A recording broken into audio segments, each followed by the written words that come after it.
From New York, this is Democracy Now! The children cannot live on words and empty promises. They are waiting for you to act. Please open your hearts. Youth activists are taking to the streets of Glasgow today to demand world leaders do more to avert a climate catastrophe. We'll get the latest and hear a moving address by a youth climate activist from Kenya.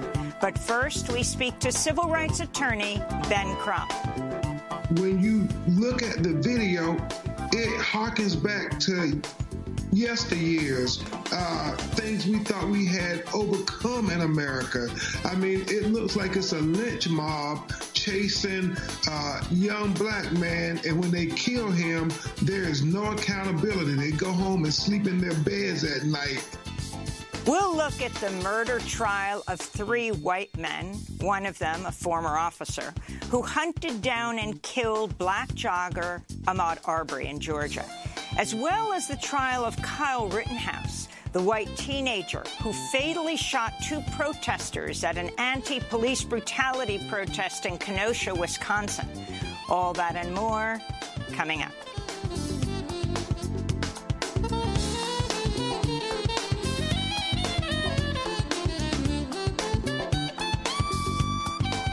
Welcome to Democracy Now!, democracynow.org, the War and Peace Report. I'm Amy Goodman. Representatives of over 40 nations have pledged to end the use of coal power. The deal announced at the COP26 UN Climate Summit in Glasgow did not include China and India, which account for 2/3 of worldwide coal consumption, nor did it include Australia, one of the world's 2 biggest coal exporters. The Biden administration also refused to sign the pledge to stop burning coal in an apparent concession to Democratic Senator Joe Manchin of West Virginia, who has resisted Biden's push for U.S. investments in green energy. Meanwhile, youth activists are taking to the streets of Glasgow today to demand world leaders do more to avert a climate catastrophe. The protest is organized by Fridays for Future, which grew out of Greta Thunberg's climate strike outside the Swedish parliament. We'll go to the COP26 Climate Summit inside and out later in the broadcast. On Capitol Hill, House Speaker Nancy Pelosi scheduled votes today on the bipartisan infrastructure bill and the Democrats' Build Back Better Act. The votes come after months of negotiations and delays as Democrats whittle down their expansive social safety and climate package following myriad objections from conservative Democrats, many of these coming from Senators Joe Manchin and Kyrsten Sinema.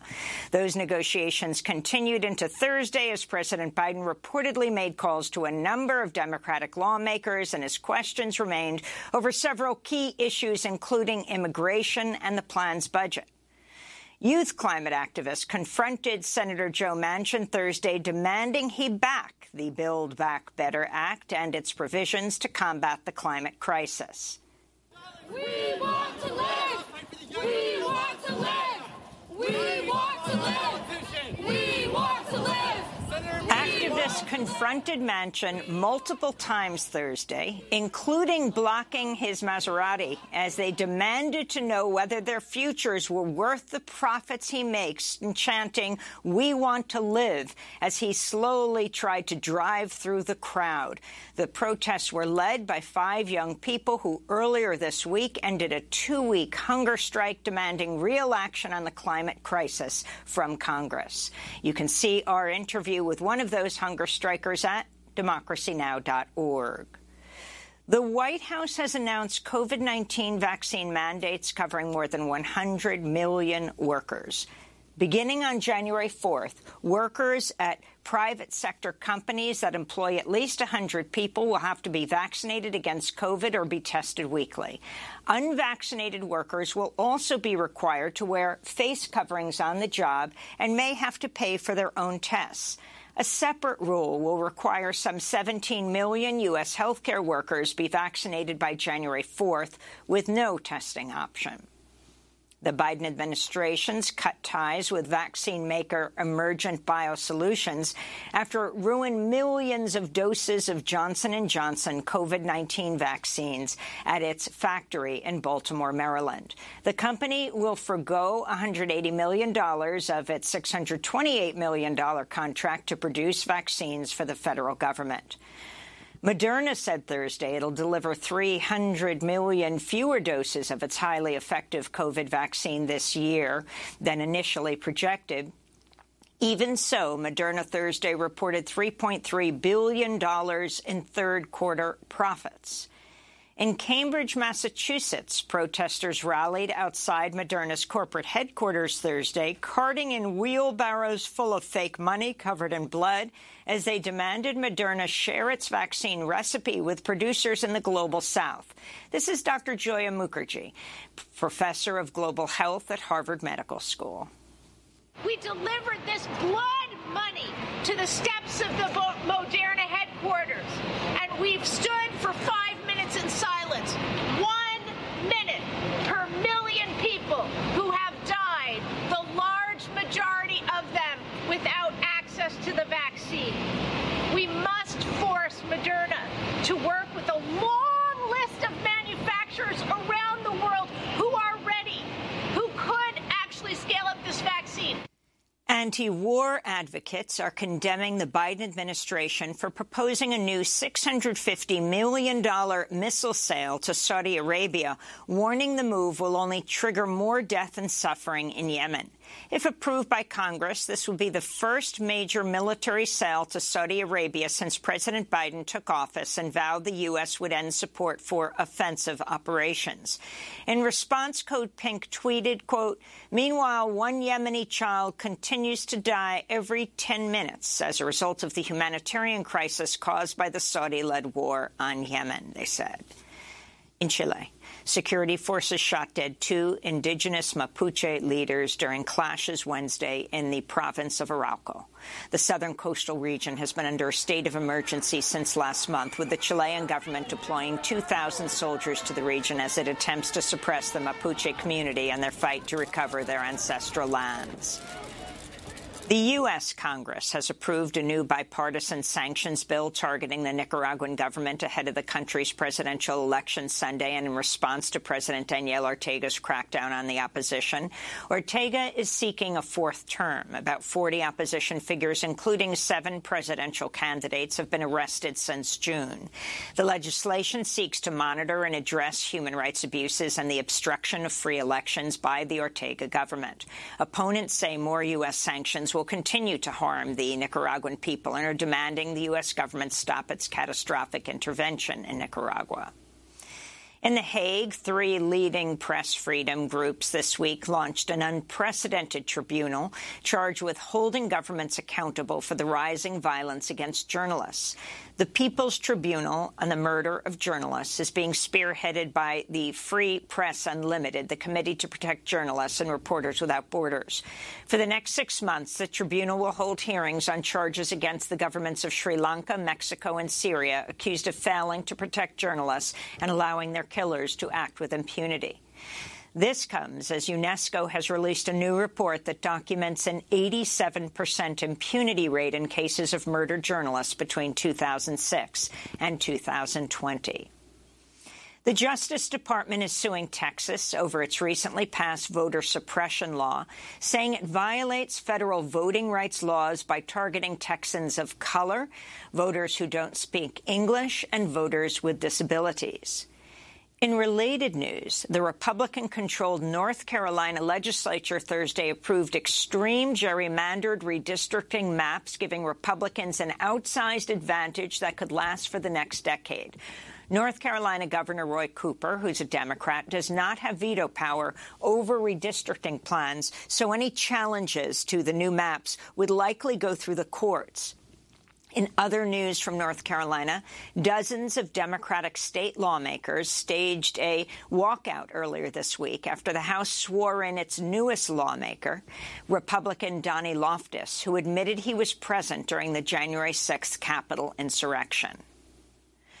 Bloomberg reports Manhattan prosecutors have convened a second grand jury to continue probing the financial practices of Donald Trump's real estate empire and to weigh possible criminal charges. A previous grand jury convened by Manhattan District Attorney Cy Vance indicted the Trump Organization and its former CFO, Alan Weisselberg.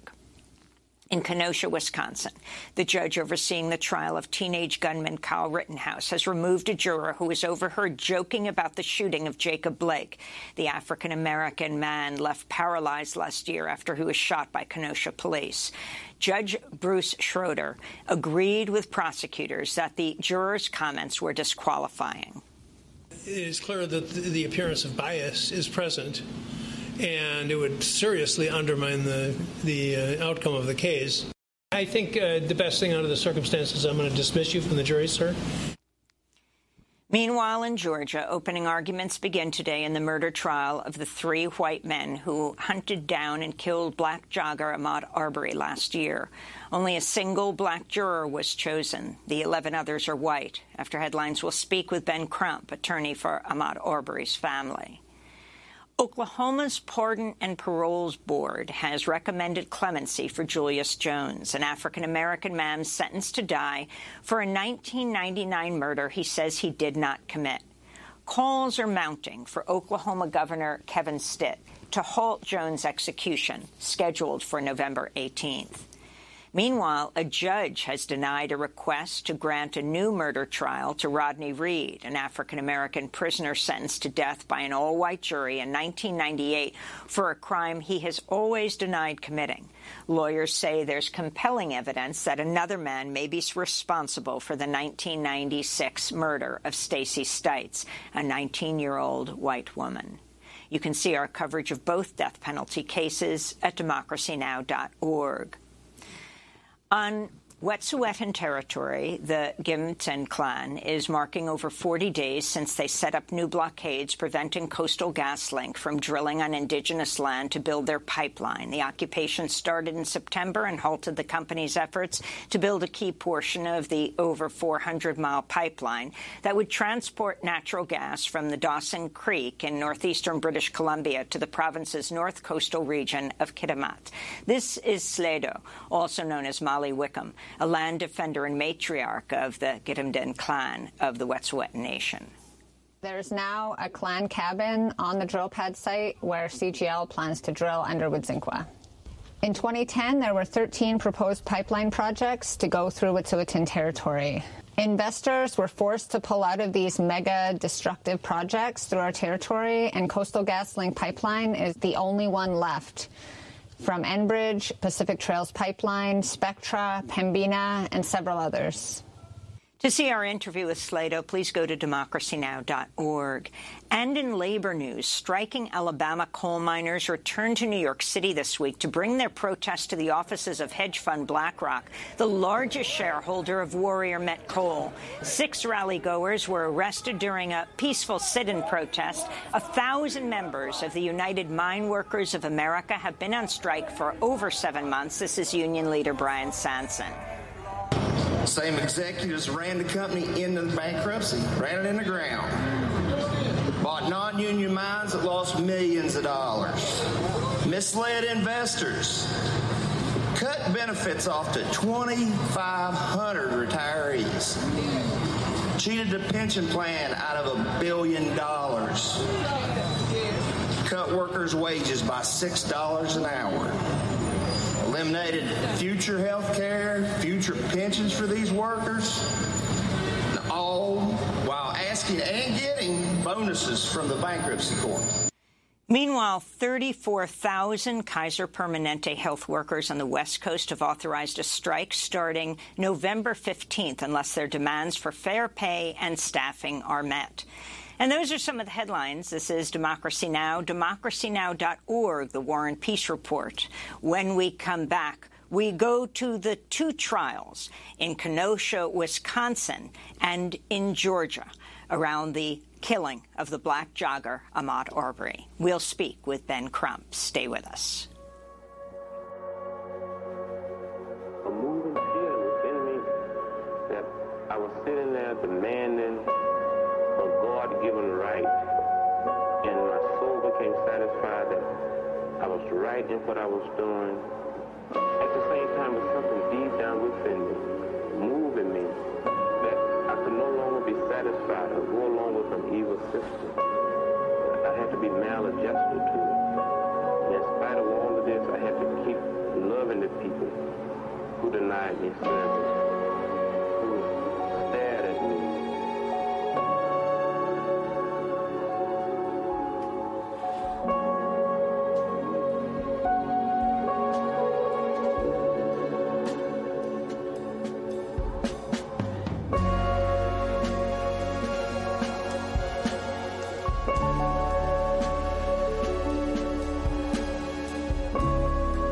Interlude, Loving the People by Michael Kiwanuka. This is Democracy Now!, democracynow.org, The War and Peace Report. I'm Amy Goodman.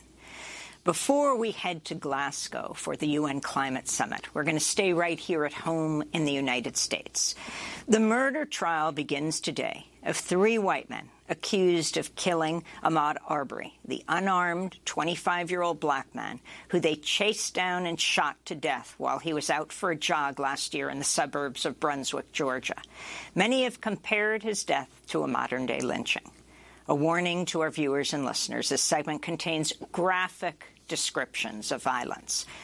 On February 23, 2020, Gregory McMichael and his son Travis McMichael saw Arbery jogging, grabbed guns, and pursued him in a pickup truck. Their neighbor, William Roddy Bryan, joined the pursuit in his own truck, recording the video on a cell phone. The McMichaels claimed they were attempting a citizen's arrest of Ahmaud. Travis McMichael fired 2 shots, killing Ahmaud. The elder McMichael was a former Glynn County police officer and investigator for the Brunswick Judicial Circuit prosecutor Jackie Johnson, who was indicted for directing police not to arrest Travis McMichael and then steering the case to a sympathetic prosecutor. It was a third prosecutor who ultimately filed the murder charges in the case after the video evidence became public, sparking widespread outcry. More than a quarter of Glynn County is black, but after a long and grueling process, just one person, a single black man, was chosen to serve on the jury in the case, along with 11 white people.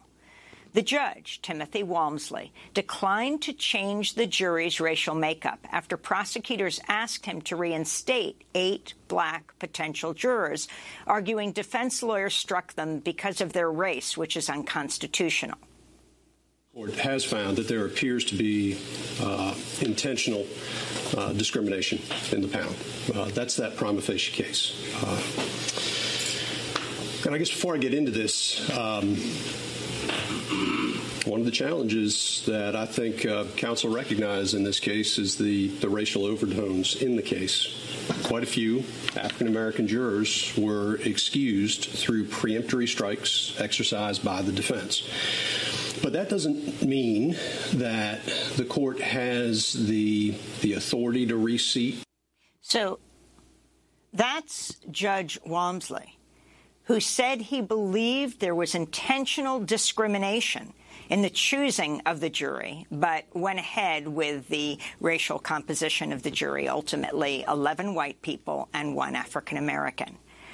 Arbery's family has said they're concerned about getting a guilty verdict. This is the family's attorney, Lee Merritt, and Arbery's mother, Wanda Cooper-Jones, speaking to reporters Thursday outside the courthouse in Brunswick, Georgia.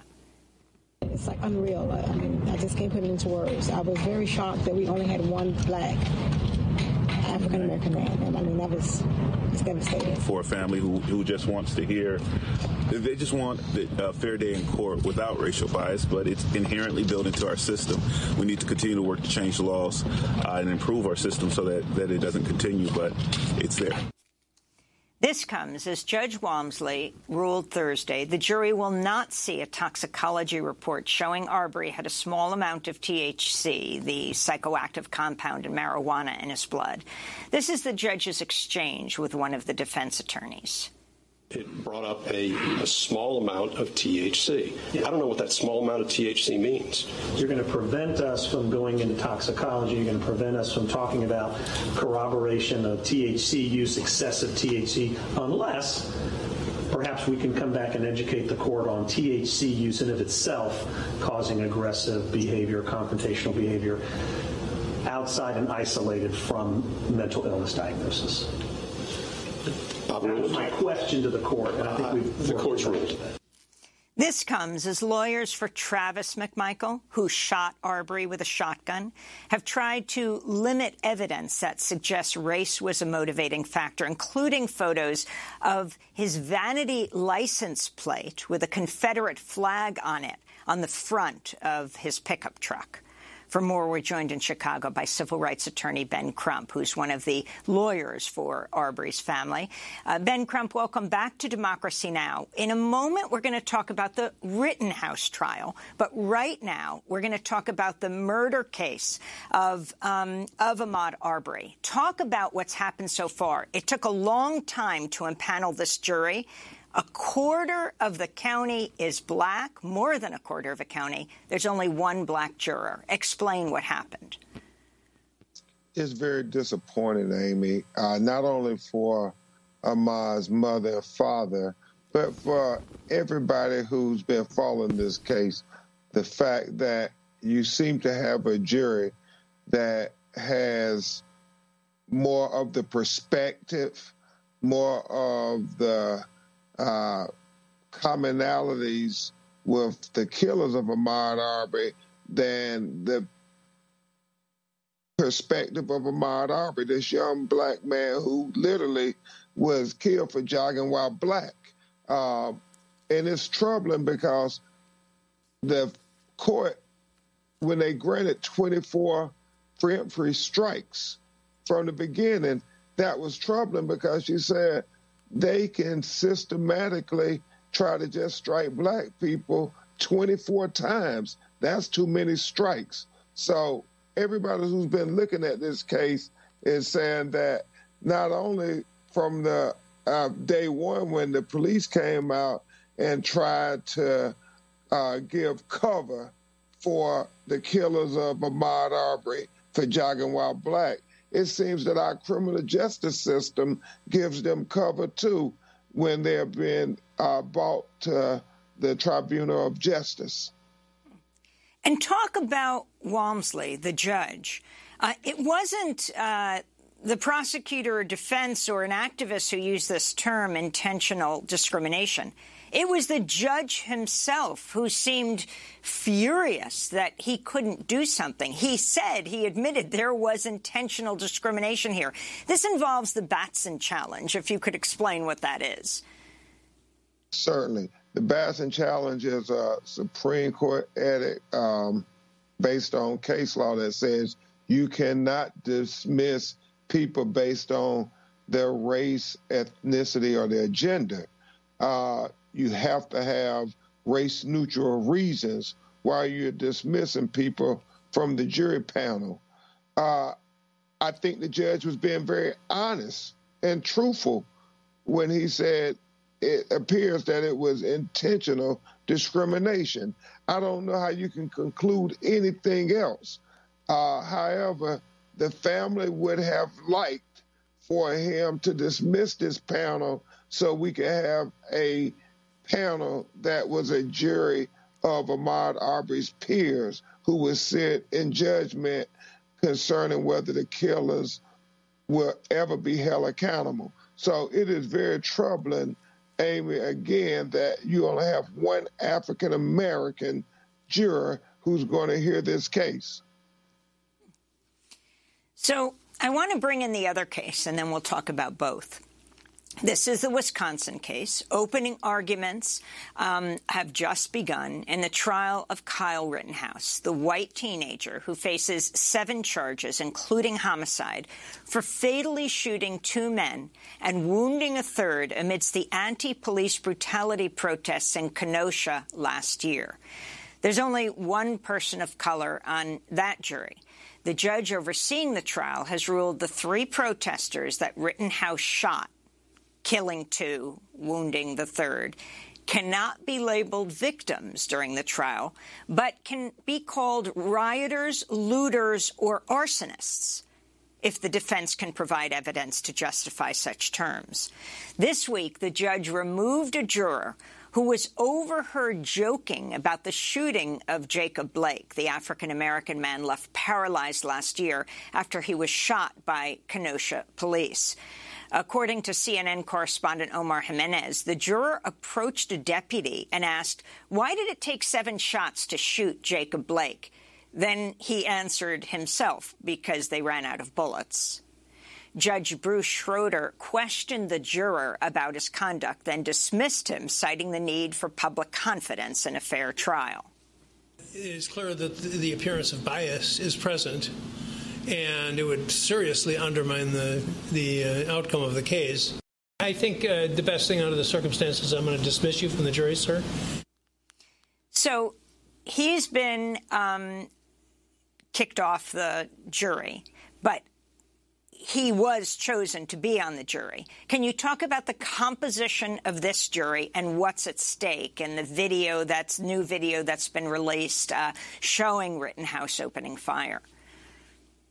Yeah, the similarities in the 2 cases are quite shocking when you think about the video shows both of the killers in these cases actively pursuing people who are unarmed.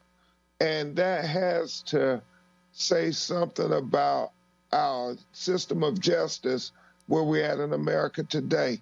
You cannot allow people to hunt down individuals with shotguns and assault rifles, and then there be no accountability.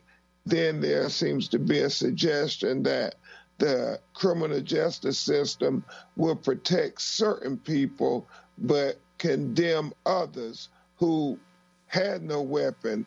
When you think about all these minorities, especially black men in the criminal justice system and the prison industrial complex, where there was no video evidence, it was based on just innuendo, circumstantial evidence, but we can always find a way to convict them. However, when it's white men shooting unarmed people, it seems that it's such a challenge to convict them. It talks about the need for us to finally confront the original issue in America, and that is racism and discrimination. I wanted to ask one more question about the judge, Bruce Schroeder, in the Rittenhouse case. Addressing the jury, he evoked the Bible to explain the hearsay rule. This is actually referred to in the Bible. St. Paul, when he was put on trial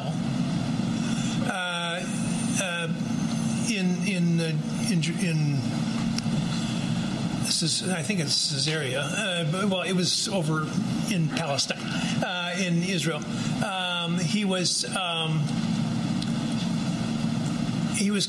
accused of some activity, and he was a Roman citizen, which was not common, but he happened to have been a Roman citizen, and so he has rights that we share now as Americans.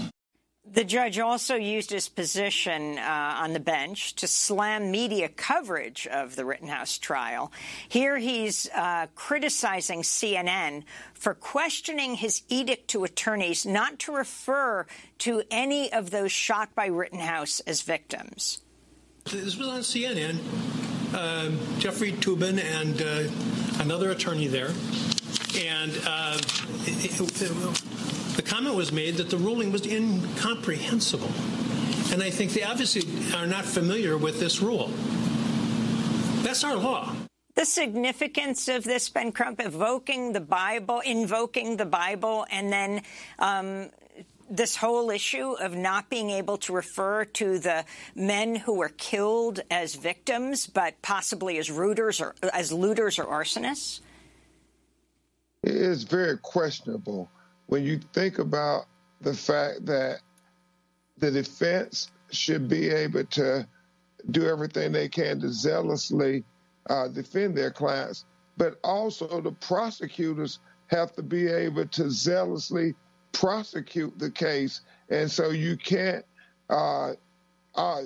put shackles on one party and let the other party have an unfair advantage. And so what we're trying to get, Amy, is a system that would allow due process for everybody involved. And that's why I continue to say we can't have two justice systems in America, one for Black America and another for white America. We have to have equal justice for every citizen in the United States of America. And obviously my heart breaks as I sit here and I think about that juror telling the joke about our client, Jacob Blake Jr., and why it took 7 bullets to stop him. And his response was, because we ran out of bullets. How do you think that makes Jacob Blake feel as he sits paralyzed today watching coverage about 3 people shot who was protesting for him to get a chance at justice, which he was denied because no charges were brought? There are 2 justice systems in America, and we have to continue to fight to say that we all need one justice system, not when white men shoot people, they're treated differently. When Black men are accused of shooting people, the book is thrown at them. That's why we fight so hard, Amy. Ben Crump, I want to thank you for being with us, civil rights attorney representing the family of Ahmaud Arbery, as well as the Jacob Blake family. Next up, youth activists are taking to the streets of Glasgow today to demand world leaders do more to avert a climate catastrophe. We'll get the latest and hear a moving address by a youth climate activist from Kenya. Stay with us. What else could I write? I don't have should I be? All apologies. In the sun, I feel as one. In the sun, I'm buried.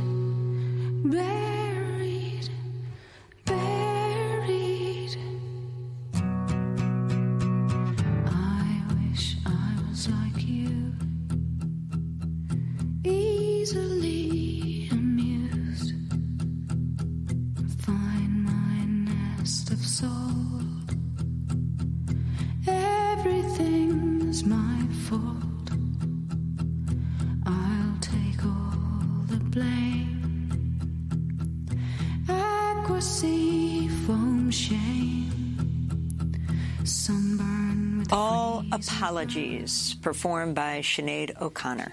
This is Democracy Now!, democracynow.org, The War and Peace Report. I'm Amy Goodman.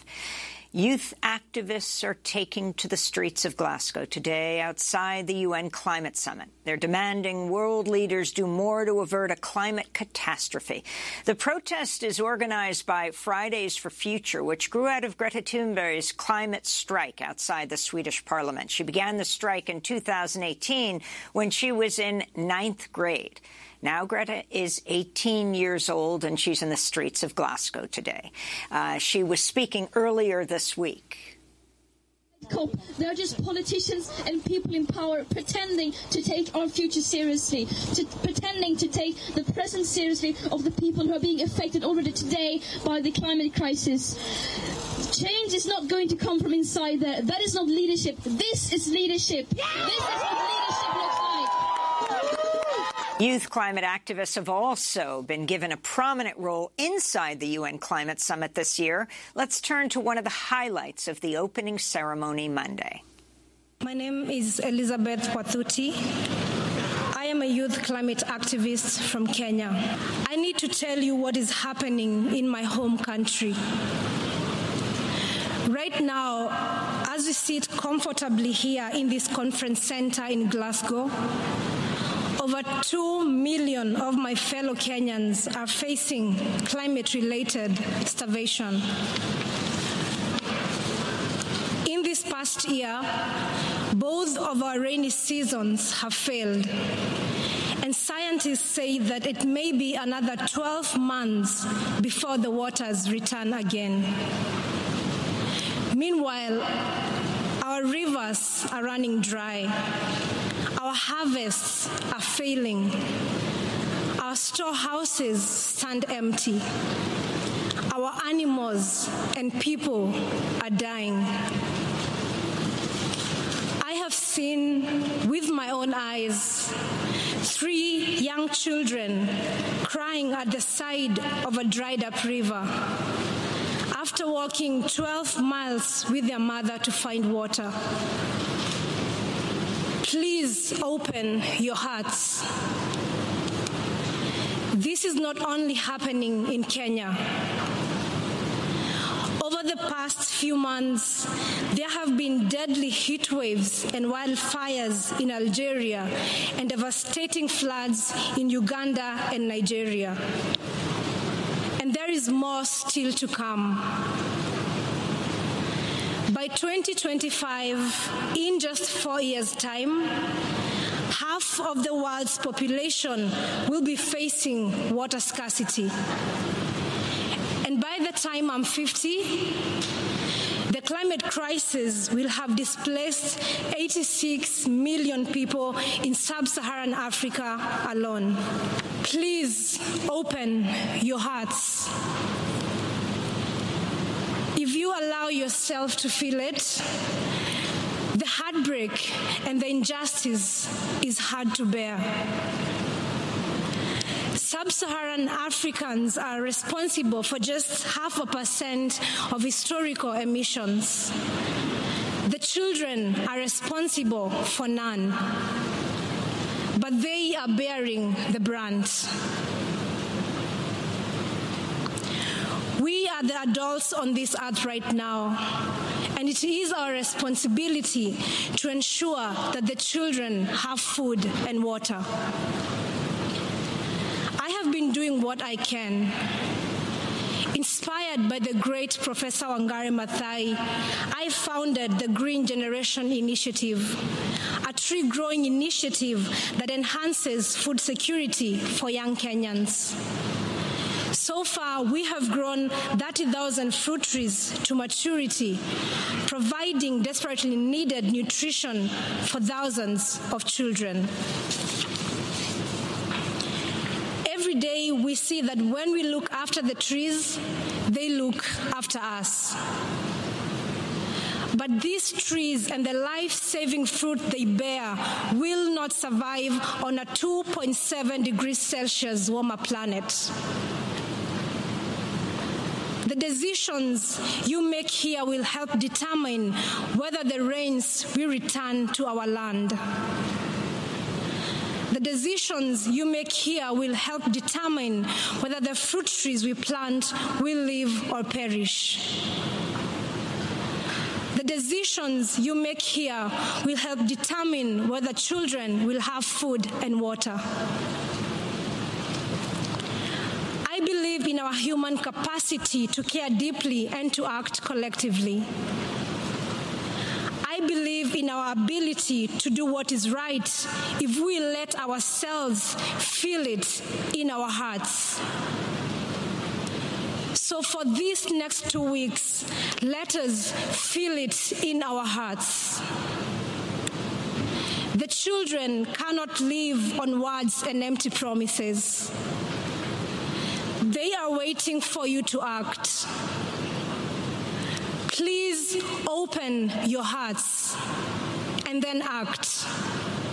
Thank you. That's Elizabeth Watuti of Kenya speaking at the opening ceremony of the UN Climate Summit on Monday. And as we broadcast right now, thousands of youth are in the streets in Glasgow protesting for climate justice. As we continue on the UN Climate Summit, representatives of over 40 nations have pledged to end the use of coal power. The deal announced at the COP26 summit in Glasgow did not include many of the largest coal producers, leaders, including China, India, Australia, and the United States. To talk more about the state of the climate summit, we're joined by Meena Raman. She's head of programs at Third World Network, usually based in Penang, Malaysia, now joining us from Glasgow. Behind her, the rotating globe that's suspended over the UN Climate Assembly. Meena Raman, talk about the significance of these 40 countries committing to ending the use of coal, but the major users from the United States to China refusing to participate in this. Well, Amy, I think what we need to recognize is that all these sideline pledges or announcements actually need to be reflected in the real commitments which are under the Convention and the Paris Agreement. A lot of these announcements are all outside of that process. So, of course, I don't think you can put the U.S. on the same level as China and India, because the U.S. is a much bigger historical emitter than China or India. And China and India, and I've said constantly previously before, they do have huge challenges because of large emissions coming because of large populations. So in terms of per capita, U.S. is still much higher than China and India. So the point I'm making is that you can't say put them on the same platform together. And the second point I'd like to make also is that what's critical is to recognize the energy poverty that many of these, the developing countries face. So we do need to phase out from fossil fuels, but what's fundamental is that there has to be on the basis of what's called just transition. So that the people who are energy poor, the more that they have access to renewable energy, the more that we ensure that they are not the victims of climate solutions. So having said that, I do think that all countries need to do much more, not just on coal, but fossil fuels as a whole. But the developing world does require large amounts of financing, large amounts of technology transfer for the kind of transformation that needs to happen. When the rich world has not been able to phase out fossil fuels, which it ought to have done by today, and yet it continues to expand the use of fossil fuels, it's really dubious to preach to the developing world that that they have to get out of fossil fuels. So the leaders, and this is recognized by the treaty itself, the Convention and the Paris Agreement, those with the greatest responsibility, historical emissions and current cumulative emissions together, they have a huge responsibility for the current warming. And this has been pointed out also by the Intergovernmental Panel on Climate Change in relation to the large amounts of CO2 which have been emitted, which are causing much of the impacts that we face today. Can you explain the 1.8 degree Celsius that now is being put out as the goal? There is 1.5, it's not 1.8. If you recall in Paris, the agreement in the Paris basically says that countries will ensure that the global temperature goal will be limited to well below 2 degrees centigrade from pre-industrial levels, and they will pursue towards 1.5 degree centigrade. Now, we all know as climate justice groups that the 1.5 is a much safer guardrail.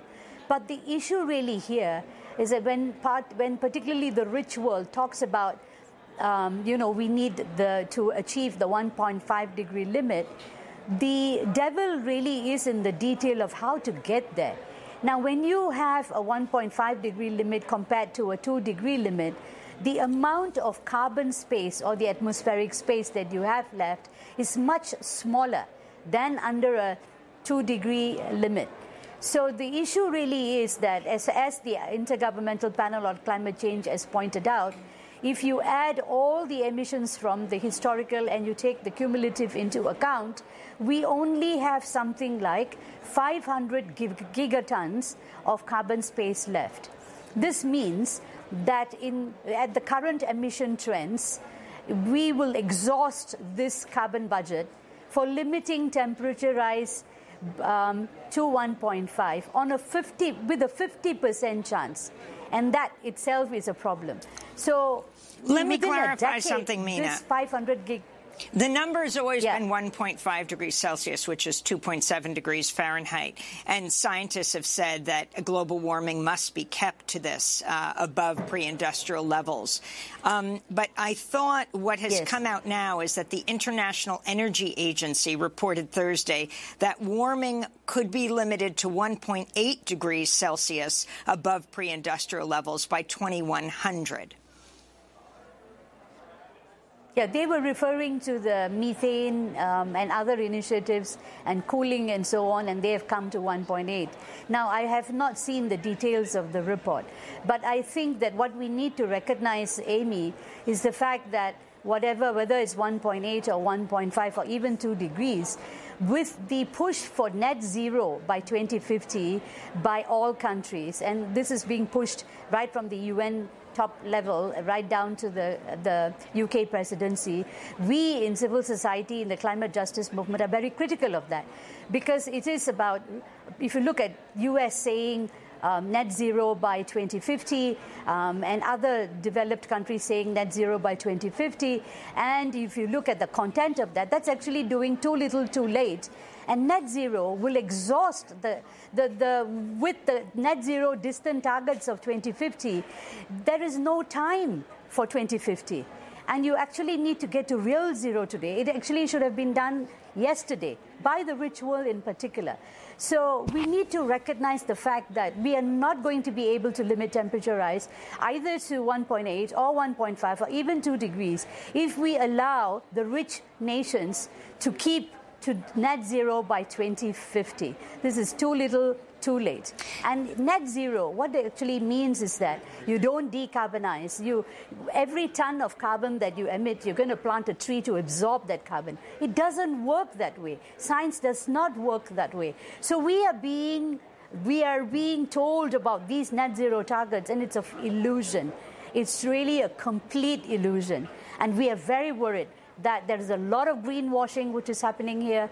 A lot of it is about, if you look at the targets, they talk about what you call it, carbon credits, offsetting. Offsetting is not about decarbonizing. Decarbonizing means you remove emissions and you also plant trees to increase the things. But what's happening here is that net zero through carbon offsets, which means that the developing world will have to do much more of the heavy lifting again. And this doesn't work. It's the time for carbon offsets is over. I want to get your comment on the first week of the talks, and of course we'll be with Glasgow all next week. President Biden came. He was one of the openers of the UN Climate Summit. But right before he came to Glasgow, he was in Rome at the G20 summit, and he held a news conference when he was asked about his call for the world's largest oil producers to increase output. This is what he said. You also met with energy consumers about supply.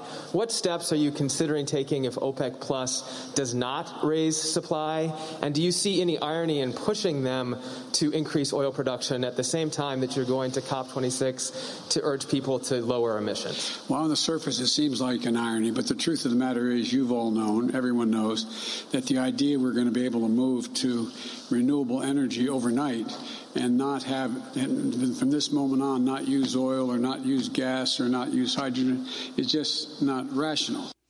Meena Raman, if you could respond to what Biden said. Well, his response is completely irrational, and it really is about the hypocrisy of world leaders like him coming to COP26 and saying that we need to do more. Now, if the rich world cannot get off their oil addiction, and if they cannot, it's not just about renewable energy. More importantly, it's also about consumption patterns and production systems. So the consumption, we can't be being oil addicts or fossil fuel addicts, actually.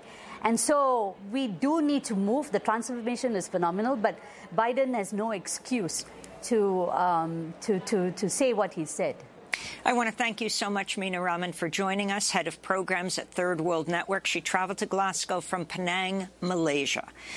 We end today's show with Barbados Prime Minister Mia Mottley. She spoke at the opening ceremony on Monday. The pandemic has taught us that national solutions to global problems do not work. We come to Glasgow with global ambition to save our people and to save our planet. But we now find three gaps. On mitigation, climate pledges or NDCs. Without more, we will leave the world on a pathway to 2.7 degrees, and with more, we are still likely to get to 2 degrees. These commitments, made by some, are based on technologies yet to be developed, and this is at best reckless and at worst dangerous. On finance, we are $20 billion short of the $100 billion, and this commitment, even then, might only be met in 2023. On adaptation finance remains only at 25%, not the 50-50 split that was promised nor needed, given the warming that is already taking place on this earth. Climate finance to frontline small island developing states declined by 25% in 2019. Failure to provide the critical finance and that of loss and damage is measured, my friends, in lives and livelihoods in our communities. This is immoral and it is unjust. If Glasgow is to deliver on the promises of Paris, it must close these three gaps. So I ask to you, what must we say to our people living on the front line in the Caribbean, in Africa, in Latin America, in the Pacific, when both ambition and regrettably some of the needed faces at Glasgow are not present? What excuse should we give for the failure? In the words of that Caribbean icon, Eddie Grant, will they mourn us on the front line? When will we, as world leaders across the world, address the pressing issues that are truly causing our people angst and worry, whether it is climate or whether it is vaccines? Simply put, when will leaders lead? Our people are watching, and our people are taking note. And are we really going to leave Scotland without the resolve and the ambition that is sorely needed to save lives and to save our planet? How many more voices and how many more pictures of people must we see on these screens without being able to move? Or are we so blinded and hardened that we can no longer appreciate the cries of humanity? I have been saying to Barbadians for many years that many hands make light work. Today, we need the correct mix of voices, ambition, and action. Do some leaders in this world believe that they can survive and thrive on their own? Have they not learned from the pandemic? Can there be peace and prosperity if 1/3 of the world literally prospers and the other 2/3 of the world live under siege and face calamitous threats to our well-being? What the world needs now, my friends, is that which is within the ambit of less than 200 persons who are willing and prepared to lead. Leaders must not fail those who elect them to lead. And I say to you, there is a sword that can cut down this Gordian knot, and it has been wielded before. The central banks of the wealthiest countries engaged in $25 trillion of quantitative easing in the last 13 years. 25 trillion. Of that, 9 trillion was in the last 18 months to fight the pandemic. Had we used that 25 trillion to purchase bonds, to finance the energy transition, or the transition of how we eat, or how we move ourselves in transport, we would now today be reaching that 1.5 degrees limit that is so vital to us. I say to you today in Glasgow that an annual increase in the SDRs of $500 billion a year for 20 years, put in a trust to finance the transition, is the real gap, Secretary General, that we need to close, not the $50 billion being proposed for adaptation. And if 500 billion sounds big to you, guess what? It is just 2% of the 25 trillion. This is the sword we need to wield. Our excitement 1 hour into this event is far less than it was 6 months ago leading up to this event.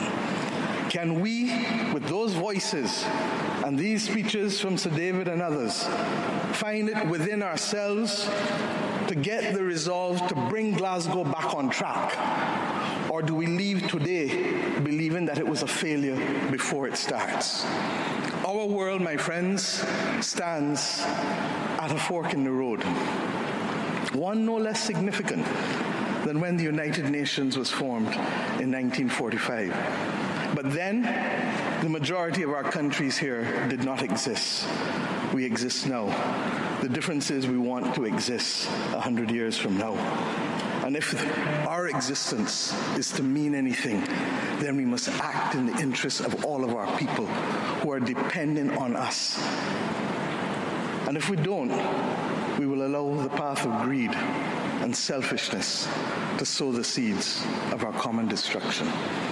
The leaders of today, not 2030, not 2050, must make this choice. It is in our hands, and our people and our planet need it more than ever. We can work with who is ready to go, because the train is ready to leave.